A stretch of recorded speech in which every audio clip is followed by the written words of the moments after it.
La muchacha más hermosa del pueblecillo de Arfe tenía el nombre tan lindo como el rostro, llamábase Pura, y sus convecinos habían reforzado el simbolismo de su nombre, diciendo siempre Puri la casta.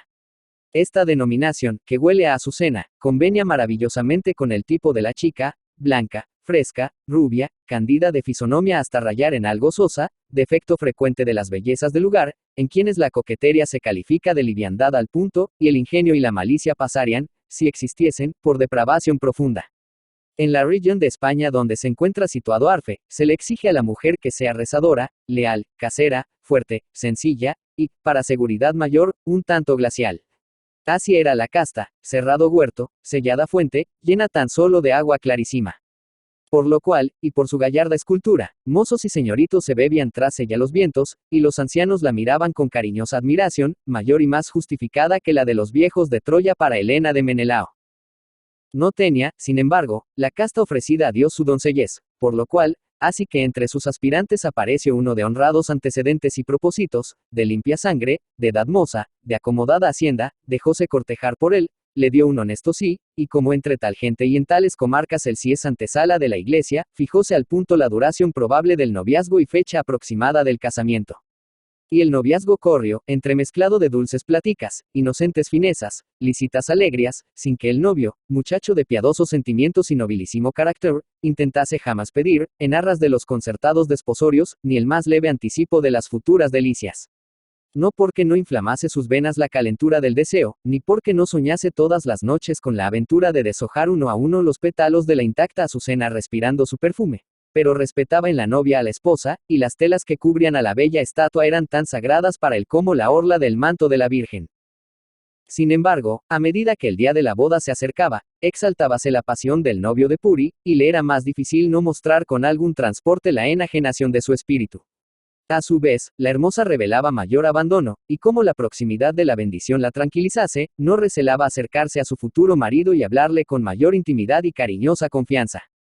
Así fue que cierta tarde, hallándose los prometidos charlando en el corral de la casa de Puri, el novio no supo reprimirse, y, cogiéndola por el talle, la estrechó contra sí, y la besó con delirio, a bulto y a tropezones, en pelo y frente.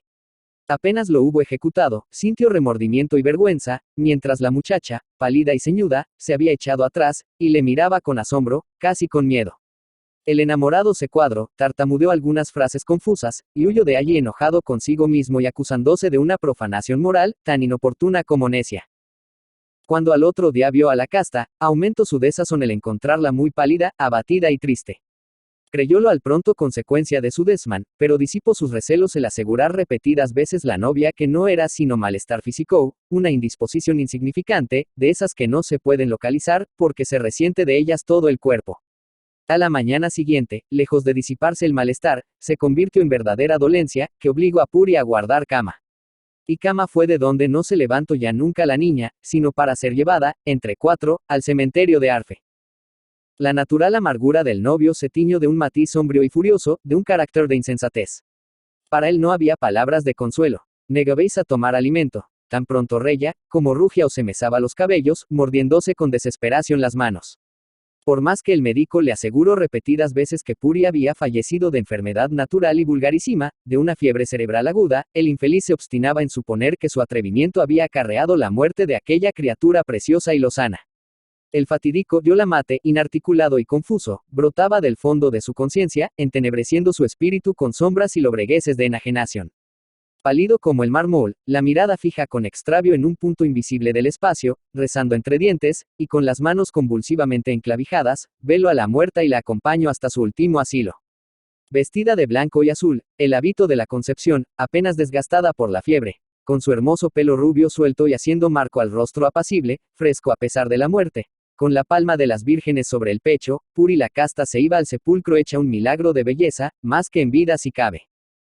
Así lo afirmaban las amigas y vecinas que la escoltaban en la última jornada, y así lo repitió el sepulturero, el tío Carmelo, con aquella risa suya tan especial y tan fúnebre, que cuajaba la sangre en las venas. El tío Carmelo era un hombrecillo de unos 50 y tantos años, de faz descarnada y cínica, la faz que presentan las calaveras, que es sabido que, a su modo, ríen siempre. Enjuto y seco lo mismo que la yesca, de ojos descoloridos y claros, de cráneo lucio y mondo, la perpetua risa descubría los dientes amarillos, y la alegría, que en los demás hombres suele ser indicio de bondad de corazón y condición sana y tratable, en él era como siniestra luz que alumbra una olla.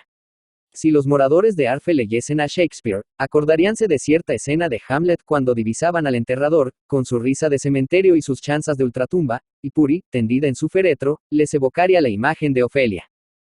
El tío Carmelo era hijo y nieto de sepultureros, pero en él acababa la dinastía, porque ninguna moza de Arfe ni de los pueblos comarcanos quiso unir su suerte a la del feo e irónico enterrador. La pena de la soledad habría amargado tal vez la juventud del tío Carmelo. Desde que llegara a la edad madura, se resignaba tan perfectamente, al parecer, que sus chanzonetas, mofas y pullas acostumbraban versar sobre los casados, los enamorados y los novios. Les daba vaya, llegando al atrevimiento de decir que a todos sin excepción, les habían faltado o les habían de faltar alguna vez sus novias y esposas, y solo la misma generalidad de esta chanza la hacía pasadera, pues a creer los arfeños que el sepulturero hablaba seriamente y aludía a alguno en particular, por buena providencia le arrancarían la venenosa lengua de la boca.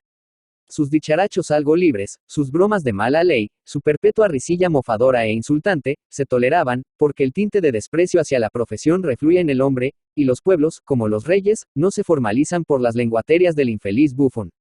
Además, los arfeños, gente buena y sin hiel, compadecían a aquel viejo que habitaba entre difuntos, en completo abandono y soledad, sin un afecto que calentase su corazón, sin una nota dulce en su hosca vida de cincuentón solitario. Nada positivamente malo se sabía de él. Se le veía ganar el pan con el sudor de su frente, y el mismo horror de su oficio acrecentaba la piedad. En los dominios del antipático viejo se quedó la pobre Puri, después que hubieron cerrado la caja, depositándola en la olla y volcado sobre ella las paletadas de tierra que habían de cubrirla. El novio no saltó a la fosa como Hamlet el dinamarqués, a decir disparates y echar bravatas filosóficas. Era demasiado cristiano para cometer tamaña atrocidad.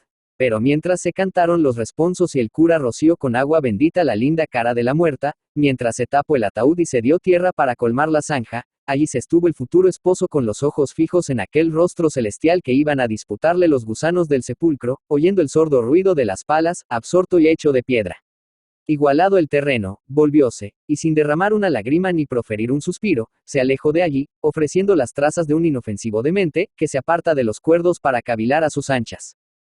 Encerrado en casa se estuvo hasta la noche, la cual cayó sobre la villita como suave manto de terciopelo oscuro claveteado de diamantinas luminarias, porque era el mes de mayo, y a las serenidades del firmamento respondía el latir de la tierra germinadora.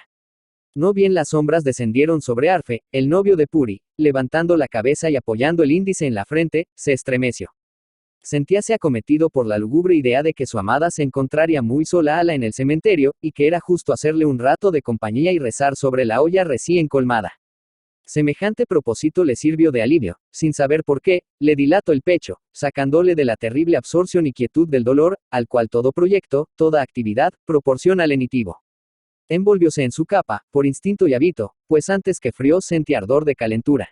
Tomó el sombrero, y por calles excusadas se encaminó al Campo Santo. Está situado Arfe en la vertiente de una montañuela. Las casas se desparraman por su declive. El circuito de las tapias del cementerio sigue la misma inclinación, de manera que por la parte alta son sumamente fáciles de escalar, sobre todo para quien posee la agilidad de la juventud y sabe agarrarse a las matas y a las piedras. No costó gran trabajo al novio de Puri introducirse en el recinto, y si el corazón no le palpitase de emoción sagrada, la fatiga de la ascensión no bastaría a sobresaltárselo. Para penetrar eligiera un ángulo de tapia algo desmoronado, donde compacto grupo de cipreses proyectaba sobre el suelo su larga sombra piramidal. 2 olivos contribuían a espesarla. A pesar de la claridad de la naciente luna, al pronto le fue difícil orientarse. Sabía que la fosa estaba detrás de otro grupo de arbolado, en un rincón donde había pocas cruces, especie de lugar de preferencia, más solitario y distinguido que los restantes. Por fin atinó con la dirección el novio. Sin explicarse la causa, desde que se introdujera en aquel campo santo para despedirse de su futura como el enamorado de Verona, sentía un pavor, un hielo, un escalofrío, algo que le atravesaba el corazón y le apretaba la garganta y le paralizaba las piernas. Inmóvil ante el puñado de árboles, cortina del lecho mortuorio de Puri, temblaba como si un espanto difuso e invisible para los ojos carnales fuese a alzarse de aquella tumba. Se atrevería a salvar el grupo y entrar en el misterioso rincón, donde la obscuridad redoblaba y el terror religioso batía sus alas de arcángel. Detrás de aquellos árboles estaba su novia, sí, pero no como siempre, bella, arrogante, teñida de rosa, coronada por sus trenzas de oro, sin olivida, yerta, tendida, con las manos cruzadas sobre la palma de su virginidad. Y el católico, sintiendo en el alma efusión celeste, en las pupilas lágrimas de fe, se dispuso a arrodillarse en aquella sepultura y a rezar por la muerta. O a la muerta, a su espíritu angelical, que tal vez flotaba allí, en la tibia atmósfera de la noche de mayo. Era juego de la fantasía. Era alucinación del sufrimiento. Juraría que detrás del grupo de árboles se oía un rumor, un resuello, una cosa rara, distinta del silencio augusto propio de semejante lugar a semejantes horas. Extrañeza y recelo insensatos restituían y al afligido no vio la conciencia de la realidad y el impulso de la defensa, y enloquecido, lanzóse como un dardo hacia la sepultura. El horror más grande, la cólera más tremenda que pueden clavar la voluntad y sujetar el brazo cuando debieran impulsarlo a caer como el rayo vengador, le impidieron hacer pedazos allí mismo al infame sepulturero, que en aquel rincón del cementerio perpetraba nefando crimen con el cuerpo desenterrado, rígido, blanco y hermoso de Puri la casta. Asterisco asterisco asterisco. Cuando el tío Carmelo compareció ante el juez, después de atravesar, amarrado codo con codo, por entre la multitud ebria de furor, linchadora, que pedía a gritos que le diesen al sepulturero para arrastrarlo en una espuerta, lejos de mostrarse humillado, contrito, abatido o lleno de confusión, se presentó impavido, sarcástico, risueño, luciendo como nunca el humorismo fúnebre que le caracterizaba. Al increparle el representante de la ley por la horrenda profanación, en vez de disculparse, de atribuir el hecho a momentáneo extravio o frenesí matador de la razón y la conciencia, alzó la frente, hizo una mueca de reto y desdén, tomó la palabra con voz entera, estridente como un silbo, y todo el pueblo de Arfe, aquel pueblo morigerado, cristiano, honesto y celoso de la fama más que del cariño, que hace del honor una ley y de la honra un sagrario. Todo el pueblo de Arfe, repito, supo que el último de los hombres, si no hubiese verdugo, un asqueroso vejezuelo, baldón y escoria de la humanidad, los había afrentado consecutivamente en la persona de sus madres, esposas, hermanas e hijas, por espacio de 30 y tantos años, deliberadamente y a mansalva. Nauseabunda tragedia. Nadie dejara de recibir de aquellos indignos dedos la bofetada póstuma, el ultraje que ni se evita ni se castiga, la mancha que no se lava con toda el agua del Jordan. Para aquel Tarquino de cementerio no existieron Lucrecias. Su ferocidad destruyó la noción de la virtud, y estableció en la vida de los arfeños la igualdad ante la vergüenza y el deshonor. Y la multitud, que momentos antes bramaba, rugía y quería tomarse la justicia por la mano, se sintió subyugada, aturdida por la misma enormidad del delito y por el cinismo atroz del que lo confesaba. Escuchabanle en silencio, mientras él derramaba a borbotones sangriento lodo sobre la asamblea. El propio juez no encontraba argumentos, y peregrina debilidad, flaqueaba al formular los cargos. Para que el lector no extrañe algunas frases escogidas del tío Carmelo en el fragmento de diálogo que voy a trasladar, he de advertir que el pueblo de Arfe, realísimo, existente en el mapa, si bien con otro nombre, posee un colegio de segunda enseñanza, fundado por un rico arfeño, donde se da instrucción gratuita y muy completa a los naturales del pueblecillo Montañes, y que el sepulturero, en sus primeros años, se había sentado en los bancos de aquel instituto. Asterisco asterisco asterisco. Juez, ¿no le estremece a usted el poner en un muerto las manos? Acusado. Yo he nacido entre muertos. Mi padre fue sepulturero, mi abuelo lo mismo, y supongo que mi bisabuelo también. Para mí no hay diferencia entre los muertos y los vivos. ¿Cómo quiere usted que me estremezcan ni me repugnen mis parroquianos, si me brotaron los dientes manejando y tocando difuntos? Juez, ¿no le hace a usted triste efecto el frío de la piel, la rigidez cadavérica? ¿Qué atractivo puede tener un cadáver? Acusado. Más frías y más insensibles que las mujeres que entierro están algunas vivas que ustedes pagan. Juez, reprima usted la lengua. ¿Desde cuándo comete usted esas horribles profanaciones, desgraciado? Acusado. Desde que me convencí de que ninguna chica del pueblo me quería ni para ruedo en que poner los pies. Desde que mis requiebros le servían de diversión, y mis declaraciones de sainete, y mi oficio de hazmerreír, y mi persona de espantajo. Desde que el día de la fiesta del pueblo no conseguí encontrar una pareja de baile. No ha sido mal baile el que luego bailaron conmigo las señoras remilgadas. Juez. Chis. Es usted un monstruo, afrenta del género humano. Acusado. Valiente noticia. Por eso me he vengado de todos. Hice daño, por lo mismo que soy monstruo. Estoy convicto y confeso. Y, atención, señor juez, las cosas claras y en su lugar. También digo que en la vida he cogido ni el valor de un maravedi de lo que llevan las muertas a la sepultura. Abránse los ataúdes, y en su sitio aparecerán las sortijas, los pendientes y los relicarios. No soy ladrón.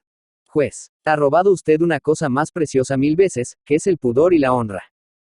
Acusado. Si la honra y el pudor no dependen de la voluntad de la persona misma, y se pueden coger así como yo los he cogido, entonces confieso que viene deshonrado al vecindario de Arfe.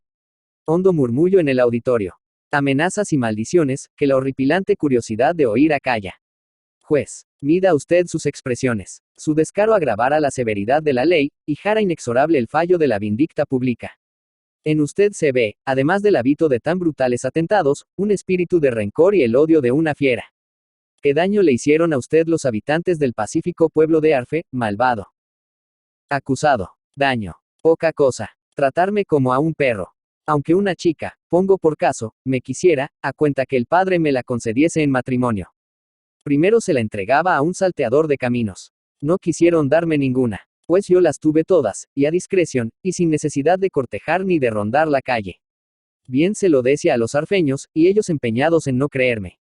No hay hombre de este pueblo a quien no le haya faltado su mujer una vez por lo menos. Y se reían los grandísimos cabestros, se reían. No braméis. Ahora os habréis convencido de que el tío Carmelo no miente nunca. Pues y las que se morían antes de casarse y traían la palma así, muy cogidita, y sus novios ni se atrevieran a tocarles a la pelusa de la ropa. Así venía la de la otra noche. Cuidado si era buena moza, señor juez. Y la llamaban Puri la casta. Ja, ja. Asterisco, asterisco, asterisco. A la carcajada infame contestó un rugido del pueblo arrojándose sobre el nefando criminal, y un sollozo de agonía. El novio calla al suelo de golpe, como piedra que se desprende del monte y rueda, inerte y sorda, hasta el llano. Un año estuvo medio lunático el pobrecillo, haciendo 1000 extravagancias, ya melancólicas, ya furiosas. Al afianzarse su razón nuevamente, entró de novicio en el convento de franciscanos, acabado de repoblar en Priego. Emilia Pardo Bazán. Emilia Pardo Bazán, La Coruña, 16 de septiembre de 1851, Madrid, 12 de mayo de 1921, condesa de Pardo Bazán, fue una noble y aristócrata novelista, periodista, ensayista, crítica literaria, poeta, dramaturga, traductora, editora, catedrática y conferenciante española introductora del naturalismo en España. Fue una precursora en sus ideas acerca de los derechos de las mujeres y el feminismo. Reivindicó la instrucción de las mujeres como algo fundamental y dedicó una parte importante de su actuación pública a defenderlo. Entre su obra literaria una de las más conocidas es la novela Los Pasos de Ulloa, 1886. Pardo Bazán fue una abanderada de los derechos de las mujeres y dedicó su vida a defenderlos tanto en su trayectoria vital como en su obra literaria. En todas sus obras incorporó sus ideas acerca de la modernización de la sociedad española, sobre la necesidad de la educación femenina y sobre el acceso de las mujeres a todos los derechos y oportunidades que tenían los hombres. Su cuidada educación y sus viajes por Europa le facilitaron el desarrollo de su interés por la cuestión femenina. En 1882 participó en un congreso pedagógico de la Institución Libre de Enseñanza celebrado en Madrid criticando abiertamente en su intervención la educación que las españolas recibían considerándola una doma, a través de la cual se les transmitían los valores de pasividad, obediencia y sumisión a sus maridos. También reclamó para las mujeres el derecho a acceder a todos los niveles educativos, a ejercer cualquier profesión, a su felicidad y a su dignidad.